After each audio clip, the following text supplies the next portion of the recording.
Cris, daqui a pouquinho já enviei o convite. E Cris, aí, boa noite, Cris. Boa noite a todas, todos, todes. Bom Seja estar muito aqui. bem-vinda, muito bem-vinda. Obrigada, muito obrigada. Então, eu estava falando aqui com o pessoal que hoje nós vamos falar de uma personagem extremamente importante, né? Que vem cheia de sentido, de significado, de representatividade, que é o Pantera Negra. E Uhum, Cris estará fazendo essa leitura junto com a gente. Então, vocês podem deixar as perguntas aqui nos comentários que eu vou, ao longo, né, da nossa live, eu vou transmitindo para a Cris, certo? Então, vamos certo, começar, né? Até porque o Instagram tá ali já contando o nosso tempo. certo. Vamos começar. É, Esse filme é um filme que, para mim, tem um sentido muito amplo. É um convite a ressignificados de história.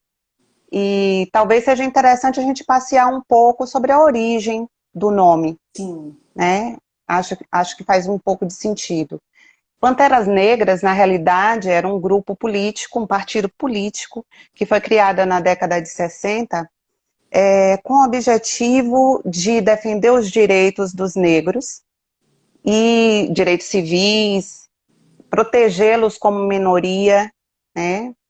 Então, dele veio inclusive um gesto que é muito utilizado até hoje, eles patentearam, né, de uma forma simbólica, que é o pulso erguido sim, como um gesto da política contra o racismo. Isso é usado até hoje de forma emblemática e tem um poder, porque na hora que a gente consegue visualizar, na hora que a gente visualiza, já remete a uma história, sim, né? sim. E isso é representatividade também, né?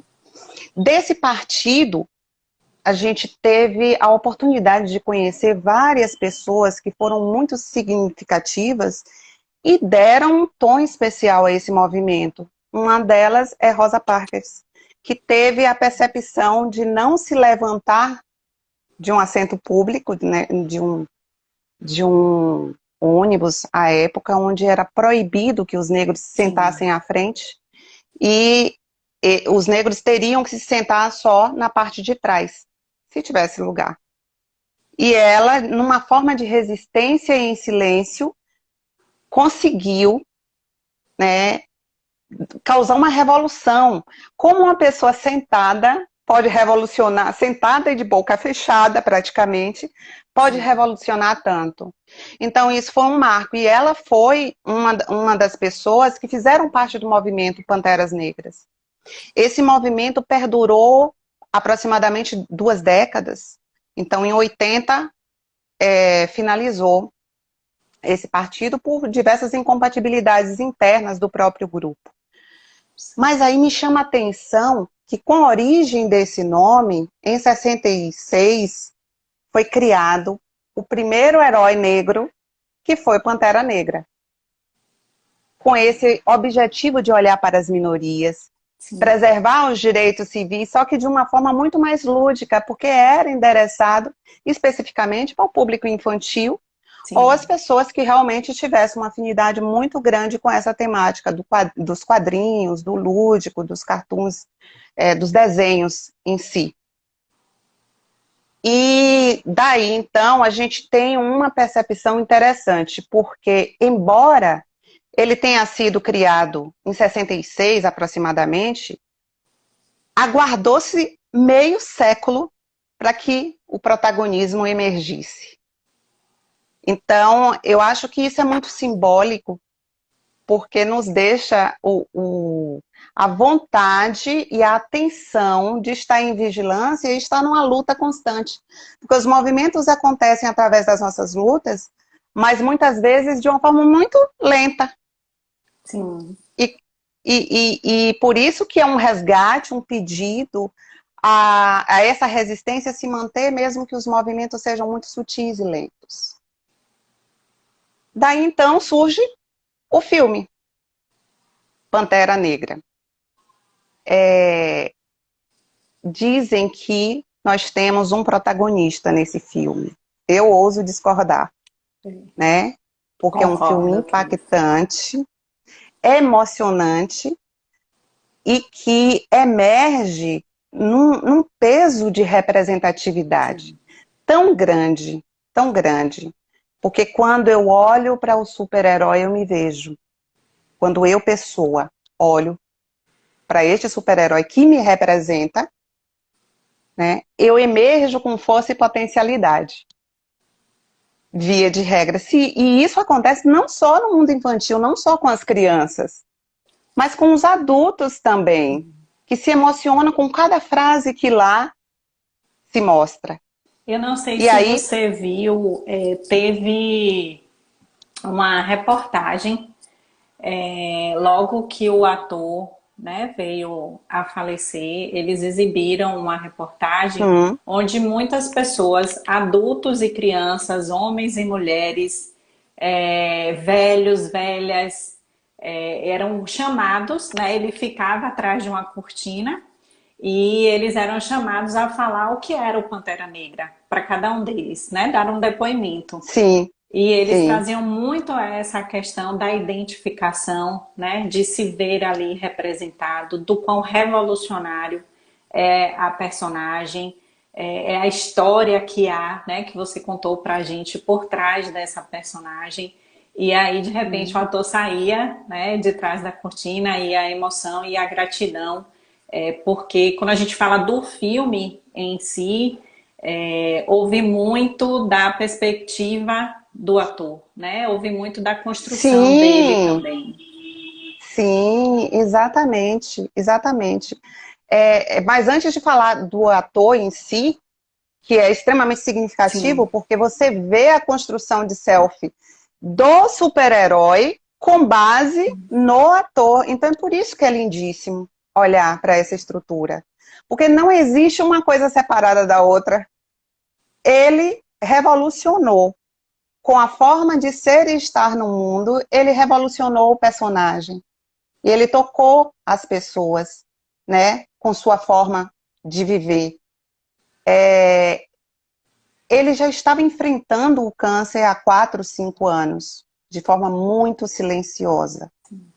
Nesse período, ele não descuidou do corpo, então ele manteve fazendo uma rotina de exercícios que precisava para as representações dele. Então ele continuou fazendo. Agora imagine você entre uma sessão de quimioterapia, uma cirurgia, se predispor e estar disponível para tratar do corpo para o trabalho dele.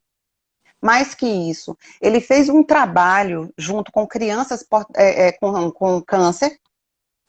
Durante anos ele acompanhou essas crianças. Enquanto havia uma luta explícita do outro, e que ele estava lá sorrindo, amparando e dando suporte, ele próprio estava no mundo dele, sofrendo em silêncio e se estruturando. Isso é belíssimo. Isso é muita coragem, isso é muita força, sim. né? Porque ele fez um trabalho individual, ele acreditou na potência que carregava e ele sabia o quão representativo, quão importante, quão significativo era para aquela criança que conseguia olhar e falar assim, existe um super-herói negro. E se existe um super-herói negro, eu posso ser um super-herói. Melhor que isso, eu posso ser o que eu quiser. Então, uma criança que vem mobilizada por descrença, por ausência de ser acreditada, validada enquanto ser, que ouviu inúmeras coisas, inúmeros preconceitos, Sim. que carrega essa história pesada, e de repente ele aperta o botão da televisão e diz assim, opa, pera lá, ó o que está na minha frente. E aí ele começa a se colocar naquele lugar. Ele começa a acreditar que é possível. É possível construir uma história diferente do que predeterminaram para ele.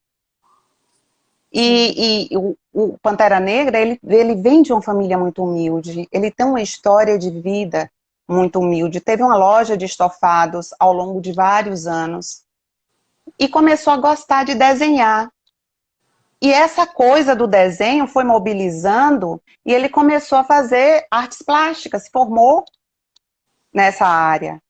E depois ele sentiu vontade, porque o grande desejo dele não era ser ator, o grande desejo dele era dirigir, ser diretor.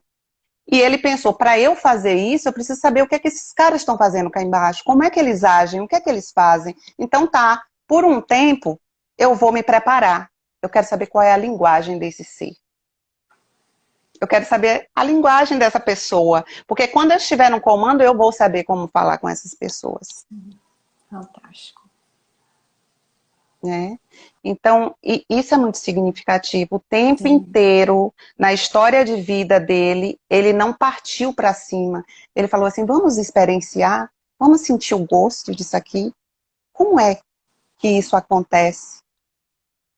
Ele queria ter um lugar de fala onde ele...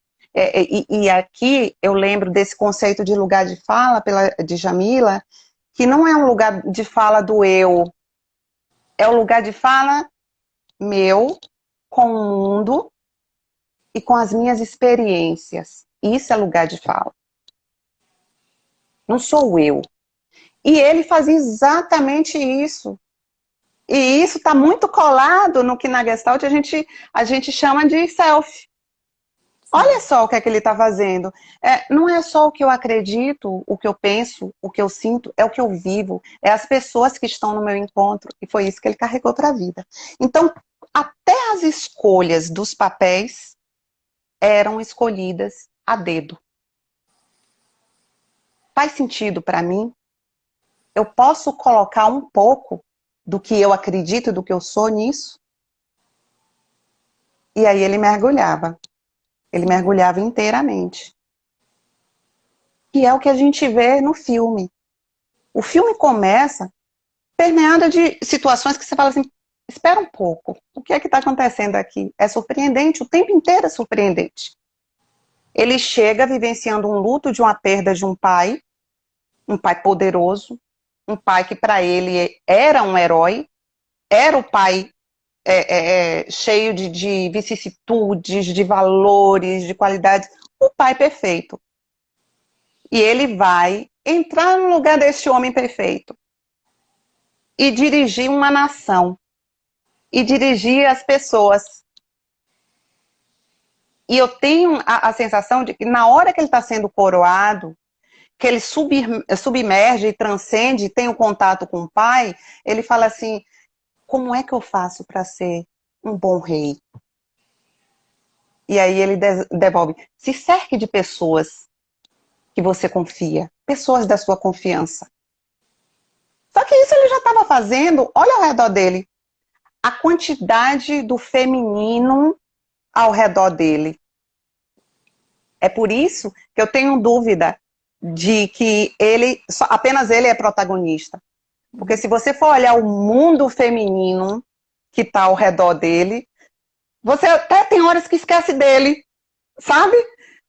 Porque as mulheres entram com poder, com uma força, né? Já começa pela general, a cabeça careca, não quero usar peruca, não, isso não faz sentido para mim. E com a força e uma sutileza ao mesmo tempo. Quando na primeira cena ele vai resgatar a ex-namorada dele, ela olha e fala assim, não vai vacilar. E aí ela faz a retaguarda para ele, porque chega lá, ele vai vacilar, ele vacilou mesmo, total. E ela tá lá, disso. E ela sabia porque tinha muita emoção ali em jogo, né? E aí a gente muda o foco para essa ex-namorada que é parceira dele o tempo inteiro. Eu não sei, não lembro o nome, mas é ensinado pela Lupita, que é linda, né? E ela entra com representatividade. Ela se mostra com aquela representatividade, dizer assim, olha, aqui o meu mundinho tá bom, esse reino é muito bom, mas e os meus? E os pobres? E os que não têm condições? Por que a gente não pega o Vibranium e repassa para as pessoas que precisam dessa tecnologia?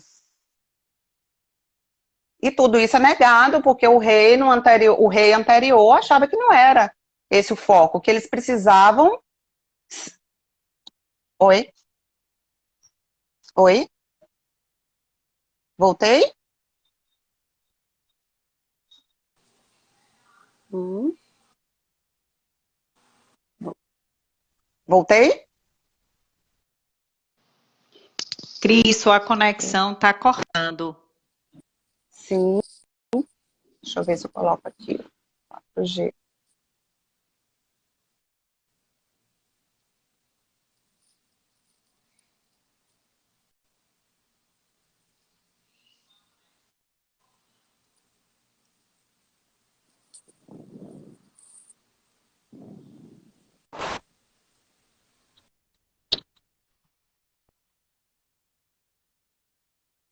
Conseguindo ver e ouvir, eu gravando para vocês também.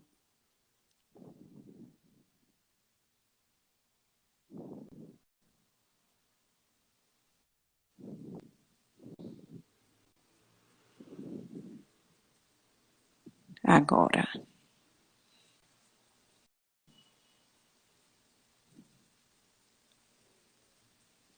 Gente, como é que eu faço agora para a gente salvar? Ela vai entrar de novo. Deixa eu ver. Pronto.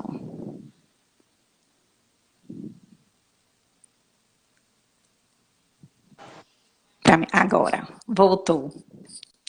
Uhum. Voltou, tá certinho agora.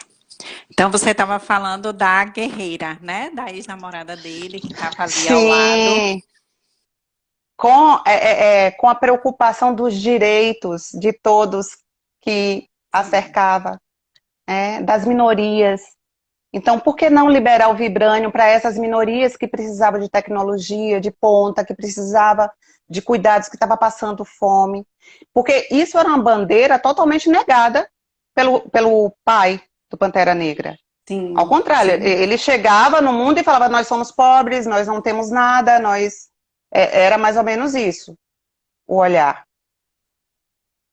E quando o novo rei entra, ele segue esse olhar do pai, de ter uma fronteira rígida, como a gente olha na Gestalt, né? Uma fronteira rígida, ninguém entra, impermeável, estamos protegidos aqui, mas também não há encontro, não há troca.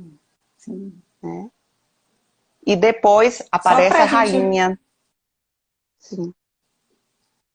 Só para a gente voltar um pouquinho, Cris, Sim. uma curiosidade, e aí para você retomar e falar um pouco mais também da sua formação, da sua experiência. Eu sei que você atende crianças, né? E no consultório, a partir do filme e da proporção que isso ganha, essa personagem ganha, como você observa? Isso chegou ao seu consultório, crianças falando a respeito dessa personagem, e aí aproveita e fala um pouquinho do seu trabalho. Certo.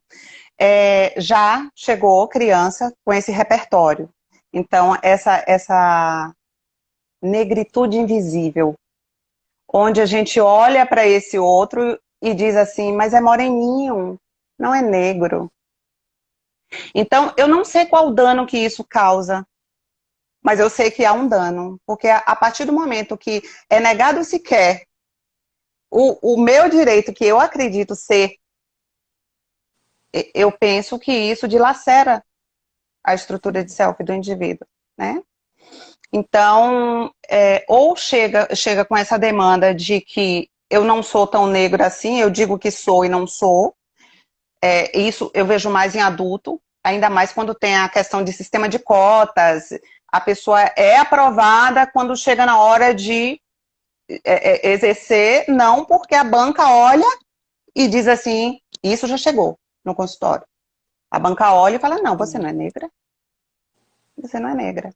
E aí, como é que a gente trabalha essa estrutura de ressignificar esse movimento? A pessoa passou o tempo inteiro lutando para ter esse lugar. Alcança essa pretitude. embarca numa contracorrente que diz assim, pera lá, não, você não é. E aí é um trabalho de autoconhecimento, de fortalecimento e tudo isso. Agora, como criança, vem muito na ampliação de eu consigo, olha, já tem. Então, uma coisa que eu acho interessante, quando aparecem as bonecas negras, além do Pantera Negra, quando aparecem as bonecas negras, isso traz uma representatividade. Isso traz uma força, porque essa criança começa a acreditar que ela também tem o seu lugar e faz parte do contexto. Sim. Em relação à minha experiência, eu atendo criança, adolescente, adulto, casais, sistemas familiares. Então, eu tenho uma formação inicial que é de sistêmica, a psicoterapia sistêmica, que eu comecei a trabalhar, e depois de algum tempo eu fui para a Gestalt. E isso foi interessante, essa transição, porque normalmente as pessoas fazem a Gestalt e depois falam assim, opa, eu acho que eu preciso de um pouco mais, vamos para a sistêmica. Eu fiz o caminho exatamente inverso, ao contrário. Eu fui para a sistêmica, que é mais estruturada, bonitinho, aí eu dei conta, aí eu fui para a Gestalt depois, foi um passo a passo, até chegar na Gestalt, que é como eu trabalho hoje, né, nessa abordagem. Sim. Sou psicóloga Observem, né, clínica que a leitura que Cris faz passa também por essa sustentação teórica da Gestalt, né? Que ela foi sinalizando em alguns momentos.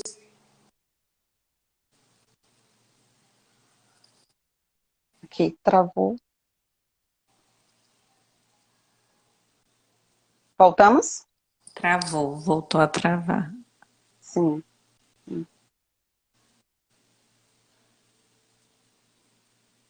Voltou. Certo. Tá ok para vocês, gente? Me dá um Tá. feedback nos comentários.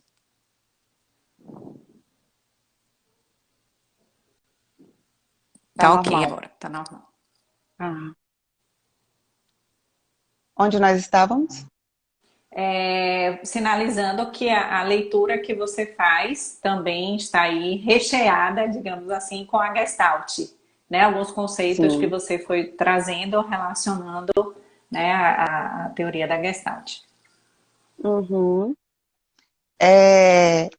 Aí depois dessa estrutura do filme em si, perpassando pela história de vida do ator, tem um trecho que ele fala, falando em questão de representação, ele traz um texto no momento em que ele estava ganhando um prêmio, que nós estamos acostumados a ficar lá no fim, nós não estamos acostumados a ter uma tela, a ter uma luz, ou seja, nós não estamos acostumados a ter protagonismo.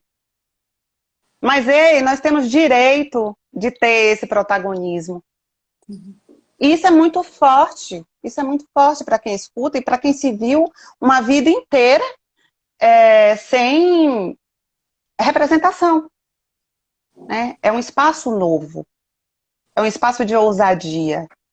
Sim. Né?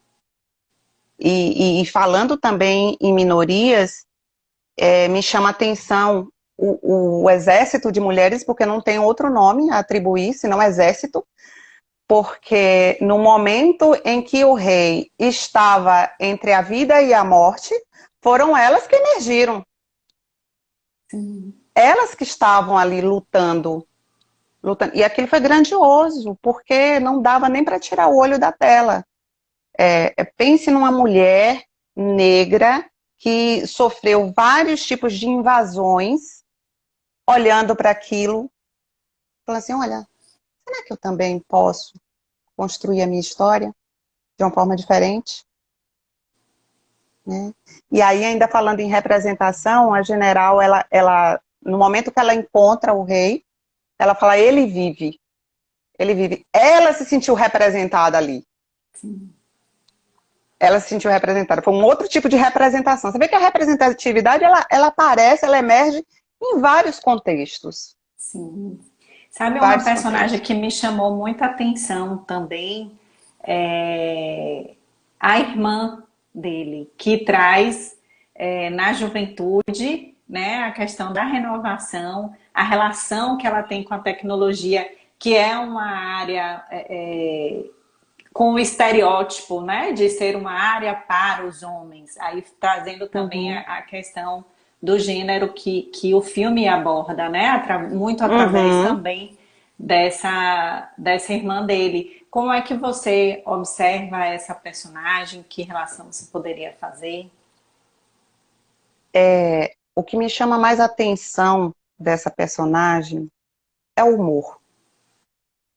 O humor, porque em alguns momentos da vida em que você enfrenta a dificuldade, o humor, eu tenho para mim que é uma das ferramentas mais caras, mais eficazes para você administrar o caos, o que emerge. E ela não vacila, é o tempo inteiro. O tempo inteiro. Primeiro que tem uma língua muito afiada, e isso eu achei fantástico. Então ela fala o que ela é extremamente autêntica, né? Extremamente autêntica. Então ela está ali mostrando e demarcando o espaço dela. Você vê que na hora que ele vai para o primeiro embate, alguém tem alguma coisa aqui para se opor, para se posicionar contra. Ela levanta e fala assim: que horas vai acabar esse negócio aqui? Né? Então todo mundo se assustou. O que é que vai vir daí? E ela usou esse humor. Quando ele faz críticas, porque ela não para de inovar. Ele fala assim: tá tudo Sim, bom, meu traje tá ótimo, tá tudo ótimo. Ela fala assim: está bom, mas pode ficar melhor. Olha a luta pela evolução, né? sim. Enquanto ela tem como comparativo ela mesma. Ela não está se comparando ao outro, ela não quer ser melhor que ninguém, ela quer ser melhor que ela. Então, isso é muito interessante. A evolução é feita através dela, né, usando como parâmetro ela mesma. E aí ela inova entrando nessa área, que é uma área fechada, e depois ela faz muita graça com aquele agente, acho que do FBI, né, que ele fala assim: mas quem é que Sim. vai cuidar disso aqui? Ela fala assim: sou eu quase diz assim: eu mando em tudo aqui, sou eu que faço tudo, né? E aí ela demarca novamente o lugar dela.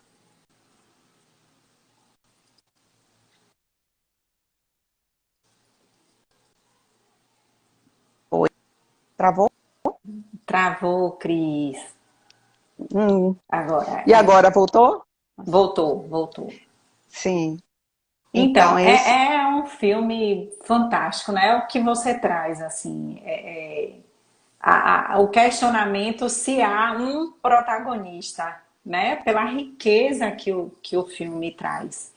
E como é que Uhum. você observa, né, os últimos movimentos que a gente teve, né? Muito começando ali nos Estados Unidos, a partir de uma situação extremamente difícil, né? Mas muitos movimentos começaram ali e isso foi ganhando muitos países.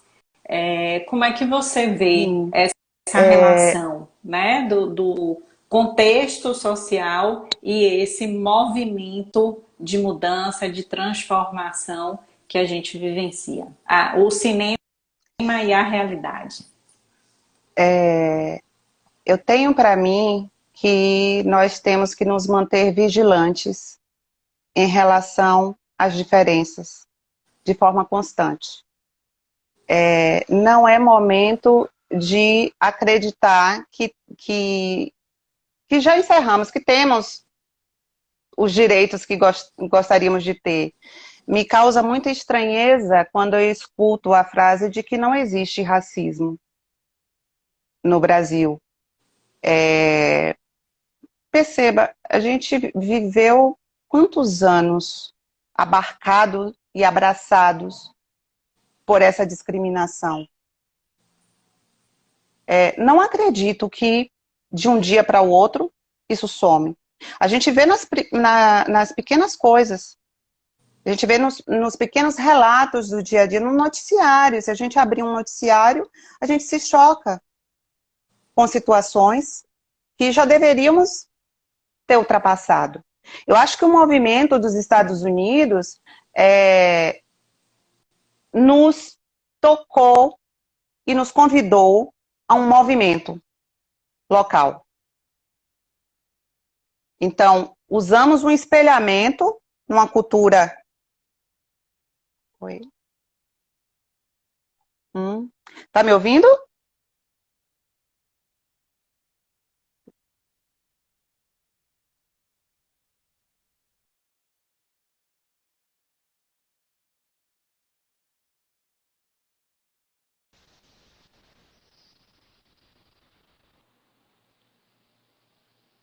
Cris caiu, vamos aguardar para ela retornar.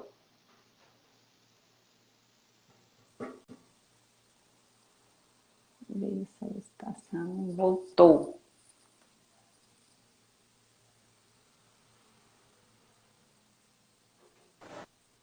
Voltou. Voltou? Voltou. Voltamos. Então, voltamos. Eu tenho para mim que seguimos os Estados Unidos como modelo. Embora nossas forças sejam mais frágeis. Tenho um receio enorme de quando percebo movimentos contrários ao racismo, contrários à desqualificação ou não colocação dessas minorias enquanto pessoas,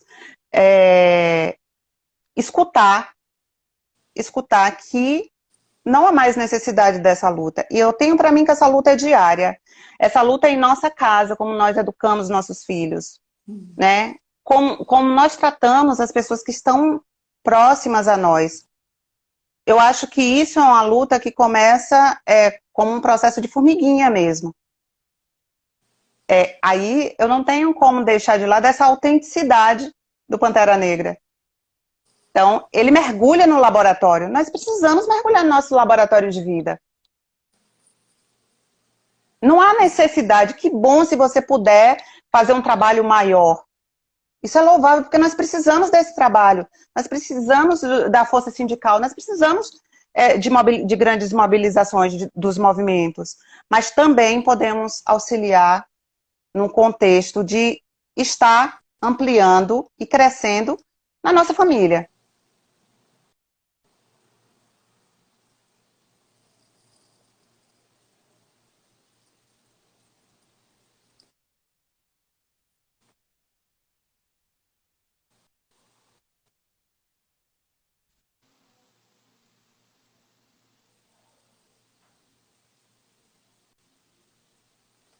Deixa eu tentar tirar os corações, que eu não me lembro mais como é que faz isso, parar as curtidas, para ver se a gente consegue uma conexão melhor. Peraí. Gente, me lembrem aí, povo, como é que eu tiro os coraçõezinhos?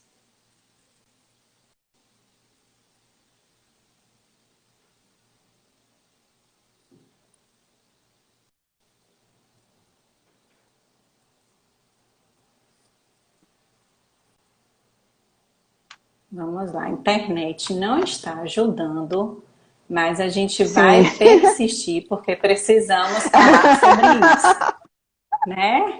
Você vê que a luta é diária, né? A luta é diária. Sim, temos que nos manter vigilantes. Verdade. Onde nós estávamos? Pronto. Sim. Na luta diária. Da luta diária, exatamente. E como a personagem, eu não recordo agora também da irmã dele, traz a questão do mergulho no laboratório, né, como forma dessa luta constante. Sim. E essa amplitude dela, essa necessidade de crescer, também me chama muita atenção. Travou para mim, peraí. Travou para mim aqui. Eu lembrei também, Cris, quando você abordou. Diga. Tinha travado, mas agora tá ok. Foi. Vá, fale, pode falar. Não, eu tinha finalizado, eu estava te escutando. Então, quando você trouxe, né, logo no início, a fala sobre a luta, né, ocupar um lugar e no silêncio, né, você causar ali um processo de revolução. Eu lembrei do filme, já que a gente está falando de filmes, eu lembrei do Histórias Cruzadas, que aborda essa cena do ônibus, né, que uma das personagens, ela entra, né, e senta e vai dialogando muito com esse processo, né, das formas que são possíveis de luta nesse cotidiano, né, de que ações, eu não vou dizer que são ações simples, mas não do embate direto, do confronto violento, né? Mas posicionamento como uma forma de luta. Exatamente. Como é que você vê esse processo? Muitas vezes o silêncio é omissão. O silêncio pode ser luta, mas pode ser omissão também. A partir do momento que eu silencio, quando eu vejo o outro em desvantagem, sofrendo uma dor, sendo diminuído, a partir do momento que eu me presto a esse silêncio, eu estou sendo conivente com o que está acontecendo. Mais que isso, eu estou perpetuando toda essa história. Toda essa história. Então, precisamos olhar com ressalvas. Às vezes, um movimento muito pequeno é um ato muito forte. É um ato muito forte. Mas a gente não pode se perder nesse silêncio, nessa imobilização, como ação, quando é conivência. Sim. Em retirar direitos, não permitir o crescimento do outro, dificultar alguns contextos, né? Aí isso acontece com uma profundidade e no dia a dia de uma forma até assustadora. Quando você escuta um banco, um administrador, uma CEO de um banco dizendo que os negros não têm preparo e capacidade para estar à frente de determinados cargos. Isso não tem 15 dias, não tem 15 dias que aconteceu isso. Então eu olho para isso e olho a pessoa que está do meu lado dizendo não existe racismo. São bandeiras muito importantes que precisam ser cravadas como instrumento de luta de forma constante. Foi publicado, se eu não me engano, foi entre ontem e hoje, uma pesquisa falando sobre essa condição da pandemia, né? O que isso tem provocado no recorte do mercado de trabalho. E a pesquisa traz, né? Ela evidencia que os prejuízos da pandemia, eles são muito mais significativos na população negra.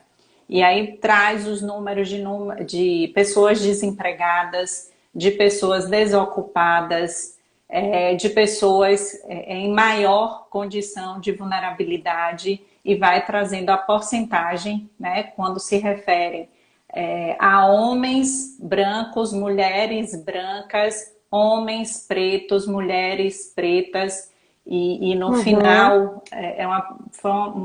saiu enquanto uma reportagem, né, que vai trazendo os dados da pesquisa.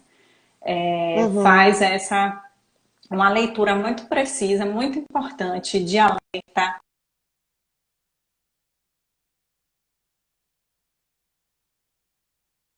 questões étnico-raciais. Eu acho que Uhum. Travou aqui. Sim, aí tem uma reflexão que eu, travou para eventualmente, vocês, gente.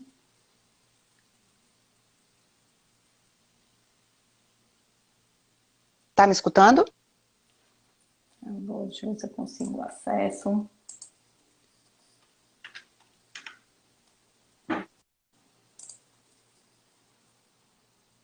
Voltou, Cris. Hum, Eu abri então, aqui a pesquisa, a pandemia aumenta a desigualdade racial no mercado de trabalho brasileiro, apontam dados oficiais, né? Então, vocês podem pesquisar, colocar esse título que vocês vão identificar. E os números são, assim,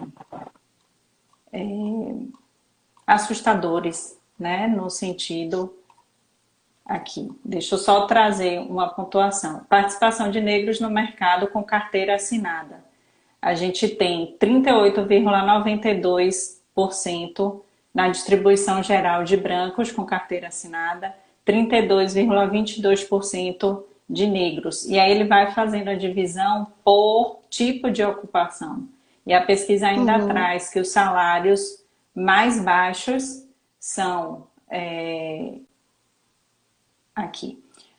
Os pretos possuem o salário mais baixo, seguido dos pardos, e aí vem os brancos e depois os amarelos. E quando a gente traz também o recorte de gênero, esses números aumentam, né? Entre homens e mulheres, esses números aumentam. É o que você estava uhum, abordando, né? Sobre a questão sim. do racismo, da luta cotidiana e de que essas pesquisas estão aí, os números estão mostrando, não tem como sustentar a ideia de que não existe. Exatamente, exatamente. Agora, eu me proporciono uma reflexão e convido vocês ao mesmo. O que nós, enquanto PSIs, estamos fazendo, né, no nosso consultório, quando a gente entra em contato com uma história de dor, né, de racismo, de ausência de representatividade. Como é que nós estamos lidando com essa situação? A gente está tendo esse olhar ou a gente está deixando isso de lado e sequer olhamos para isso? Estamos tornando este outro invisível em relação a essa negritude, a essa pretitude, ou estamos atentos para fazer as nossas intervenções? É, se fala muito pouco nisso. Hoje já aumentou. Hoje existem várias páginas voltadas especificamente para esse público. E aí eu acho interessante porque muitas vezes há esse olhar. Mas também isso não é uma discriminação. Eu não tenho resposta para isso. Eu particularmente não tenho resposta, não alcanço isso. Mas me deixa feliz o fato de saber que tem algumas pessoas que já estão tendo essa percepção. Várias psicólogas e psicólogos que já estão entrando nesse ramo e estão se qualificando para isso. Para tratar essas feridas, para cuidar dessas pessoas. Que muitas vezes sequer trazem isso como demanda, num primeiro momento. Só vão trazer como demanda quando algo aciona, quando há um gatilho específico. Aí vai lá atrás e começa a se trabalhar. Que bom que isso acontece, que bom que nós temos profissionais que já estão atentos a isso, estão buscando, agora já tem alguns conteúdos publicados que antes não tinha nada a respeito, então hoje já tem. Você já pode se instrumentalizar para ter um olhar mais aprofundado nesse encontro. Sair da sua pele, encontrar com o outro e saber que dor é essa que ele carrega. Então, isso é estimulante. Isso é estimulante ver que tem algumas pessoas que estão atentas e atentos a isso.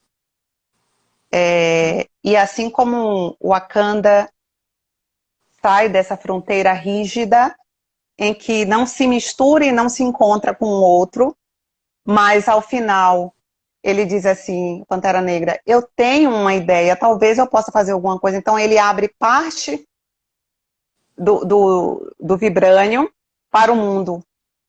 Ele fornece isso. O que é isso? Ele sai de uma fronteira rígida para dizer eu sou com o outro. Eu sou com o outro e vai para uma fronteira permeável onde ele se relaciona e onde ele sai daquela estrutura de medo para estar com. Basicamente é isso que eu, que eu Ah, eu tô aqui olhei hoje. assim, ó. Muito bom, muito bom, muito bom. Tiveram momentos aqui que eu parei, eu fiz, ai meu Deus, peraí, eu tenho que pensar a pergunta, articular, mas pelo o quanto foi bom, importante, significativo, né, renovador, ouvir essa relação.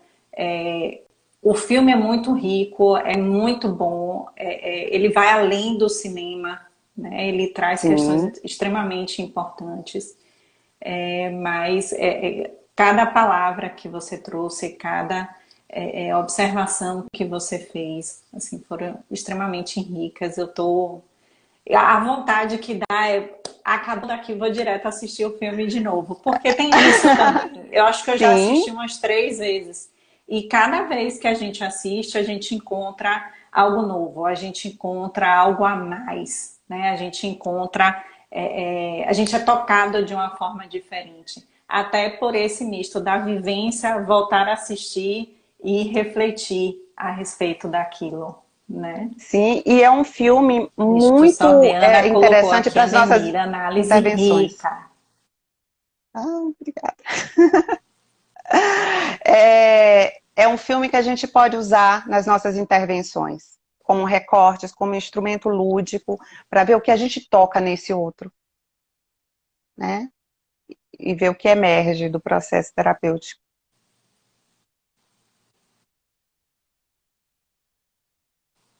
Sim, sim. Então, quem ainda não assistiu, assista, vale a pena. Sim, Depois volta aqui na nossa live, assiste de novo para aprofundar essa reflexão a respeito desse personagem cheio de história, cheio de riqueza, de realidade, né, que trouxe, não sim, é à toa que ele trouxe todo um movimento e uma série de discussões, né? Eu sou uma apaixonada pela Marvel, eu gosto muito da Marvel. E quando eu fui ler, quando a gente começou esse processo, eu fui ler um pouco mais da história da Marvel, eu fiquei muito encantada com a proposta do Stanley em relação a trazer as minorias para os quadrinhos, né? E depois para os filmes dos super-heróis, quando ele traz o X-Men, a proposta de trazer, né, a questão da deficiência física ou daquilo que uhum, é diferente e que não é aceito em um comportamento, em uma característica que o outro tem. Então essa discussão começa lá com o X-Men e cada personagem que ele vai pensando tem um sentido, né? Ele traz isso. A minha proposta era sempre trazer as minorias para a visibilidade, para a discussão, para a reflexão, um propósito, né? Havia um propósito muito uhum, maior que não era só o entretenimento, mas utilizar o isso, entretenimento para as reflexões sociais. E sim, essa reflexão do lugar de uma mulher branca, né? Essa reflexão que eu quero deixar também, qual o nosso papel nesse processo. E eu acho que passa sim, por isso que o Stanley fala. Usar o nosso lugar de privilégio para dar o espaço de fala, para proporcionar a discussão, para proporcionar a reflexão e não do comodismo, né? Porque é como o sim, Cris trouxe, o silêncio, a depender da forma como ele é utilizado, ele vai ser uma omissão diante dessas condições sociais, como a gente discutiu muito aqui em relação ao racismo. Então, que a gente se posicione, né? Que as pessoas brancas também se posicionem nesse processo dentro daquilo que é o seu lugar de fala, né? De concessão desse espaço, de usar esse privilégio, né? De uma maneira que seja positiva para o coletivo, para o contexto social. Então, Cris, suas considerações finais, seus contatos. Foi gratificante demais estar aqui hoje para falar de uma temática que faz os meus olhos brilharem, efetivamente. Então, quando a gente experiencia, quando a gente vê histórias sendo mudadas e transformadas, e a gente percebe que pode ser instrumento desse processo transformador, é algo sublime.